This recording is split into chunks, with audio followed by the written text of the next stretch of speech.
আমার এখানে সুবিধা আছে যে আমি নিজস্ব চাষ করি, সেই চাষের সবজি আমরা রান্না করি। যে মুরগি যেখানে পালিত হয় সেই মুরগি আমরা দেশি মুরগি এখানে রান্না করা হয়। তোমরা শুরু করেছিলাম 8খানা রুম, আজকের দিনে 72টা রুম হয়ে গিয়েছে। 2018 সালে আমার মা মারা যায় ক্যান্সারে। বনবিতির একটা যে প্রফিট আছে সেই তার অংশ আমি ওই ক্যান্সার পেশেন্টদের কেমোথেরাপি হোক বা অন্যান্য তাদের খরচা হোক কার্ডের মাধ্যমে প্রত্যেক মাসের 5 তারিখে আমি দিয়ে দিই।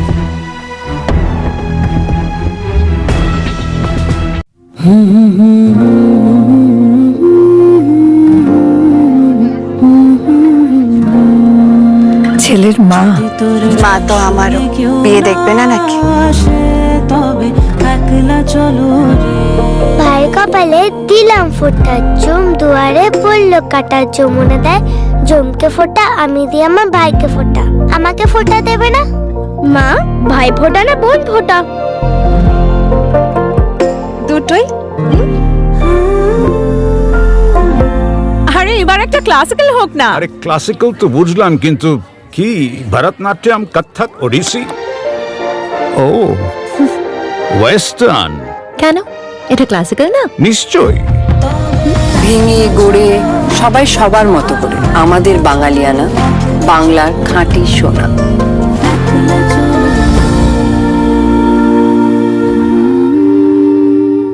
Exclusive jewellery collection DTC London द्वारा best showroom award winner RR Agarwal jewellers, Kolkata Jaipur के बाद अब रौरकेला में भी आरआर अग्रवाल ज्वेलर्स, रिश्ता भरोसे का।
এই হসপিটালিটি ইন্ডাস্ট্রি বলুন বা যে কোনো সেক্টর বলুন, সবই কিন্তু পরিবর্তনশীল। আর এই হসপিটালিটি ইন্ডাস্ট্রি এবং সেক্টর নিয়ে আমরা আজ কথা বলতে চলে এসেছি বনবিথি রিসর্টে। আগে ঘটকপুকুরের বনবিথি রিসর্ট, যেটা ইতিমধ্যেই খুবই নাম করে উঠেছে। ঘটকপুকুর এরিয়াতে তাদের একটা সুনাম আমরা অলরেডি পেয়ে গেছি। আর এই ব্যাপারে কথা বলার জন্য আজকে বনবিথি রিসর্টের এমডি নান আদার দেন জাহাঙ্গীর আলমজি আমাদের মধ্যে উপস্থিত রয়েছেন। জাহাঙ্গীরজি, প্রথমত সাধুবাদ জানাই যে আপনি এরকম একটা ইন্ডাস্ট্রিতে পা রেখেছেন আজ থেকে 5 বছর আগে এবং এটা চালিয়ে যাচ্ছেন। আমি জিজ্ঞেস করবো যে এই হসপিটালিটি ইন্ডাস্ট্রি শুধু না, যে কোনো ইন্ডাস্ট্রি খুবই পরিবর্তনশীল। ওভার দি ইয়ার্স কী কী চেঞ্জেস আপনি দেখতে পেয়েছেন এই ইন্ডাস্ট্রির ক্ষেত্রে, যদি আমাদের কথা বলতে হয়? আচ্ছা, আমি এটা শুরু করি কোভিডের সময়, মানে 2020-21-এর ওই সময়। সে সময়তে বিভিন্ন রকম রেস্ট্রিকশন ছিল, তা আমাদেরও কোনো জায়গায় যাওয়ার ছিল না। রিসর্টগুলোতেও অনেক রেস্ট্রিকশন ছিল, তখন আমার মনে হলো এই যে কোনো একটা রিসর্ট করা যেতে পারে, যেটা আমার মূল উদ্দেশ্য ছিল যে এমন কিছু রিসর্ট যেটা করব যেটা ইকো ফ্রেন্ডলি হবে এবং একটা শান্তিনিকেতনের ধাঁচে হবে, কলকাতার খুবই কাছাকাছি এবং মডার্ন অ্যামিনিটিস দিয়ে আমি তৈরি করব। তা প্রথম যখন 2021-এ শুরু করার সাথে সাথে আমি অনেকগুলো চেঞ্জেস দেখতে পেয়েছি। চেঞ্জেস বলতে কি, মানুষের যে ডিমান্ডগুলো আছে, যে মানুষ চায় যে হ্যাঁ এরকম আসবো, কেন কলকাতার ভিতরে এই সবুজ এরকম নেই, এর গাছপালা, এই আমি যেরকম হাঁস মুরগি, তারপর আমার এখানে সুবিধা আছে যে আমি নিজস্ব চাষ করি, সেই চাষের সবজি আমরা রান্না করি, যে মুরগি যেখানে পালিত হয় সেই মুরগি আমরা দেশি মুরগি এখানে রান্না করা হয়। এই সিস্টেমটা চালু করার জন্য অনেক মানে গেস্ট আমাকে সাধুবাদ জানায় এবং তাদের মানে প্রেরণা আমার কাজ দেয়। আমি যার জন্য আস্তে আস্তে আমার প্রথমে শুরু করেছিলাম 8খানা রুম, আজকের দিনে 72টা রুম হয়ে গিয়েছে। তা ইনশাল্লাহ আমরা চালাচ্ছি ভালোভাবে এবং আগামী দিনে দেখা যাক কী হয়। কিন্তু গেস্টের চাহিদা আছে এটাই যে ভালো কোয়ালিটি মেনটেন করো, তারাও কোয়ালিটি গেস্ট আসবে এবং তারাও সব কিছু পে করতে রাজি আছে। 24/7 তাজা সমাচারের সকল দর্শকদেরকে আমার পক্ষ থেকে অনেক অনেক শুভেচ্ছা। কি কি চ্যালেঞ্জেস মানে ফেস করতে হয় একটা রিসোর্ট চালাতে গেলে? সবচেয়ে বড় চ্যালেঞ্জেস আছে যে এটা তো মানে আমার ম্যান ওরিয়েন্টেড ব্যাপার, তা সেখানে যে স্টাফ থাকে তাদের অনেক রকম সুবিধে অসুবিধে, সেগুলো আমি নিজের থেকে ওদের সাথে কথা বলি বা অনেক কিছু আমার দেখতে হয় এবং তাদের সুরক্ষা আমার মূলত চেষ্টা থাকে এবং ওদেরকে বলা হয় যে বনবিতিতে তুমি কাজ করছো, তারা তুমি বনবিতি মনে করতে হবে নিজের বাড়ির মতো, তুমি যদি মালিক না হতে পারো তুমি রিসর্ট চালাতে পারবে না। সেই হিসাবে আমি যারা আমার এইচওডি আছে তাদেরকে সেই মতো আমি ফ্রি হ্যান্ড দেওয়া আছে এবং তাদের ডিসিশনই আমার ডিসিশন, এই হিসাবে আমার করা আছে এবং তারাই মালিক, আমি একটা এমপ্লয়ি হিসেবে আছি। 24/7 ताज़ा समाचार के पाठकों के लिए मेरी तरफ से हार्दिक शुभकामनाएं। আমরা এটা জিজ্ঞেস করবো যে মানে রিসোর্ট যে বিজনেসে আপনি রয়েছেন, মানে রিসোর্ট এতদিন ধরে চালাচ্ছেন, বিজনেস তো একটা মানে দিক রয়েছে যে ইনকাম, সেটাই আপনার ফোকাস থাকার কথা, কিন্তু সমাজকে আপনি কি ফিরিয়ে দিচ্ছেন বা আপনাদের সিএসআর অ্যাক্টিভিটিসে কি কি শো করছে? সিএসআর অ্যাক্টিভিটির ভিতরে আমার মূলত যেটা আছে যে 2018 সালে আমার মা মারা যায় ক্যান্সারে। তা সেই ক্যান্সারে মারা যাওয়ার পর থেকে আমি এই আমার এরিয়াতে মানে আমার যতটুকু সাধ্য আছে সেই অনুযায়ী আমি বনবিতির একটা যে প্রফিট আছে সেই তার অংশ আমি ওই মান্থলি বেসিসে সেই ক্যান্সার পেশেন্টদের কেমোথেরাপি হোক বা অন্যান্য তাদের খরচা হোক, আমি মান্থলি বেসিসে আমার কার্ড করা আছে, সেই কার্ডের মাধ্যমে প্রত্যেক মাসের 5 তারিখে আমি দিয়ে দিই। তাই এটি আমার সবচেয়ে বড় অ্যাচিভমেন্ট যে আমি কিছুটা করতে পারছি সমাজের জন্য। যেটা বলবো যে মানে আপনি যে মানে মানুষের জন্য এত মানে করছেন বা এগিয়ে এসছেন, মানে আমরা এটাই জানতে চাইবো যে সরকারের পক্ষ থেকে কোনো রকম কি কোনো সাহায্য বা কোনো সাপোর্ট কি পাচ্ছেন? না, অবশ্যই সরকারের দিক দিয়ে আমাদের সাপোর্ট বলতে সব রকম সাপোর্ট আমরা পাই। যে কোনো ব্যাপারে আমরা ফোন করলে আমাদের সেগুলো সলভ করে দেয়, সেটা আমাদের অ্যাডমিনিস্ট্রেটিভ সব দিক দিয়ে, আপনি জেলা লেভেলে বলুন বা প্রশাসনিক লেভেলে বলুন, সব দিক দিয়ে আমরা সম্পূর্ণরূপে সাপোর্ট পাই। কোনো জায়গায় আমাদের কোনো ডিস্টারবেন্স কিরকম ব্যাপার নেই। নমস্কার, আমি ঋতুপর্ণা সেনগুপ্তা। 24/7 তাজা সমাচারের জন্য রইল আমার অনেক অনেক শুভেচ্ছা, ভালোবাসা, অল দি বেস্ট। এবার আসো বনবিতি রিসোর্টের কথায়, যে মানে রিসোর্ট তো প্রচুর গজে উঠছে, যেটা আমি জিজ্ঞেস করছিলাম আপনাকে। যে কোনো হাইওয়ের পাশে, আপনাদের যেরকম বাসন্তী হাইওয়ের পাশে, হ্যাঁ, যেটা আমরা দেখছি কল্যাণী এক্সপ্রেস হাইওয়ে, তারপরে কোনা এক্সপ্রেস হাইওয়ে, সব জায়গায় রিসোর্ট মানে দিনের দিন মানে গজিয়ে উঠছে। আপনাদের রিসোর্টের ইউএসপি কি? কেন মানুষ আপনাদের রিসোর্টেই আসতে চাইবে?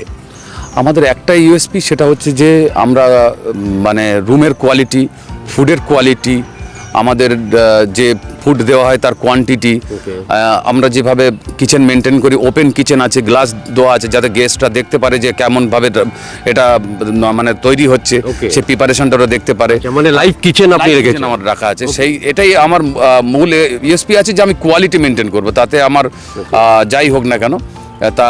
এবং আমার সার্ভিসের ক্ষেত্রে আমার আজকের দিনে ধরুন মানে 72টা রুমে অনুযায়ী আমার নিয়ার অ্যাবাউট 200 স্টাফ আছে, তারা সবসময় প্রতিনিয়ত তারা তৈরি আছে যে গেস্টকে তারা সার্ভিস দেওয়ার জন্য, সে রুম সার্ভিস হোক বা হাউসকিপিং সার্ভিস হোক বা কিচেনের স্টাফ হোক, এমনকি সিকিউরিটি হোক, সবাই তারা তৈরি আছে সবসময় নিজের মতো করে তারা গেস্টকে সার্ভিস দেওয়ার জন্য। এবং আমার আরেকটা জিনিস, যেন গেস্ট মনে করে যে এটা একটা ও সেকেন্ড হোমে এসছে, ও বাড়িতে যেমনভাবে থাকে সেরমভাবে আমি রাখার চেষ্টা করি, যাতে কোনোরকম কমপ্লেন কোনো কিছু যেন না আসে। তার যে কোনো ব্যাপার হলে আমরা পাশে আছি, এটা আমার মূল experience। কোনো একটা এরকম মেমোরেবল এক্সপিরিয়েন্স গেস্টদের নিয়ে যদি আপনি শেয়ার করতে চান আমাদের দর্শকদের। আমার একটা গেস্ট কিছুদিন আগে এসেছিল, আমার ওর গেস্টের নামটা বলছি না, তার বাড়ি হচ্ছে শিয়ালদাতে। তা ওই আমার এই ওখানে পিছনে হাঁস, মুরগি, টার্কি, পায়রা, খরগোশ এসব আছে। তো উনি এই হাঁস দেখে ওই হাঁসের পিছনে দৌড়াচ্ছিলেন। আমি বললাম, মানে বয়স্ক মানুষ, তা বলে যে আমার এত ভালো লাগছে এই পিছনে, এই হাঁসের পিছনে ছুটতে। আমি বলি কেন বলুন তো? বলে আমি 22 বছর বাদে আমি হাঁস দেখলাম। বলে আমাদের বাড়িও অন্য জায়গাতে, গ্রামের দিকে, কিন্তু আমরা কলকাতায় থাকি। তা আমার এই 22 বছর বাদে হাঁস দেখলাম, তো সেই আনন্দে আমি এর পিছনে দৌড়াচ্ছি। তো এটা আমার কাছে বিরাট বড় একটা অ্যাচিভমেন্ট, যে একটা মানুষকে আমি আনন্দ দিতে পারলাম। আপনাদের কতগুলো রুম রয়েছে আর কি কি ভেরিয়েন্ট রয়েছে যদি একটু বলে দেন। আমাদের টোটাল 72টা রুম আছে। তার ভিতরে সুইট রুম আছে, হেরিটেজ রুম আছে, সুপার ডিলাক্স আছে, তারপরে বিভিন্ন ক্যাটাগরির আমরা ভাগ করে, প্রিমিয়াম আছে, সুপার প্রিমিয়াম আছে, এরকম ক্যাটাগরি ভাগ করা আছে। মোটামুটি আপনার ওই 3,000 থেকে 8,000 টাকার ভিতরে সব রুমগুলো আমাদের ভ্যারিয়েশনগুলো আছে। আর এমনি বাচ্চাদের জন্য কোনো ফ্যাসিলিটিস বা আদার কোনো মানে ফ্যাসিলিটিস আপনারা প্রোভাইড করছেন আপনাদের এই রিসোর্টের মধ্যে? বাচ্চাদের জন্য আমাদের ওদের চিলড্রেন্স প্লে এরিয়া আছে, সেখানে ওরা বিভিন্ন ধরনের ওদের অ্যাক্টিভিটিগুলো করতে পারবে, সেটা আছে। সুইমিং পুল যেরকম আছে বাচ্চা এবং বয়স্ক সবার জন্য ওরা ব্যবহার করতে পারে। পিছনে আমার লন আছে, তারা নিজস্বভাবে ক্রিকেট, ফুটবল খেলতে পারে। ব্যাডমিন্টন কোর্ট আছে। এইসবগুলো নিয়ে আমার মোটামুটি রিসোর্টের অন্যান্য যেগুলো অ্যামিনিটিস থাকার দরকার সেই অ্যামিনিটিস, আমার মাল্টি জিম আছে, আউটডোর জিম আছে, সেগুলো মানে আমরা প্রোভাইড করে থাকি। আলম ভাই, কোনো এক্সপেনশন প্ল্যান?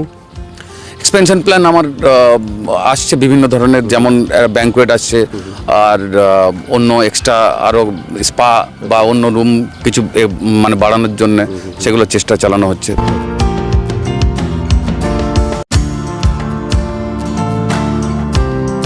আর এই মুহূর্তে যে সমস্ত দর্শক মানে আমার চ্যানেলের মাধ্যমে আপনাকে এই মুহূর্তে দেখছে বা শুনছে, তাদের উদ্দেশ্যে মানে বনবিথী রিসোর্টকে নিয়ে কি আপনি মেসেজ দিতে চাইবেন? একটাই মেসেজ দিতে চাই, সেটা হচ্ছে যে আপনি যদি গ্রাম বাংলা ফিল করতে চান তাহলে একবার বনবিথী ঘুরে যাবেন। সেটাই হচ্ছে আমার মূল ইউএসপি, যে গ্রাম বাংলার ফিলটা আমি এখানে রেখেছি, এবং সেটা উইথ মডার্ন অ্যামিনিটিস। এটাই আমার বলার বিষয়। তাহলে বন্ধুরা, এই ছিল আজকের ভিডিও। নতুন নতুন ভিডিও দেখতে চোখ রাখুন 24/7 তাজা সমাচারের পর্দায়। স্যার, আমাদের সাথে কথা বলার জন্য অসংখ্য ধন্যবাদ। ধন্যবাদ, আপনাকেও ধন্যবাদ।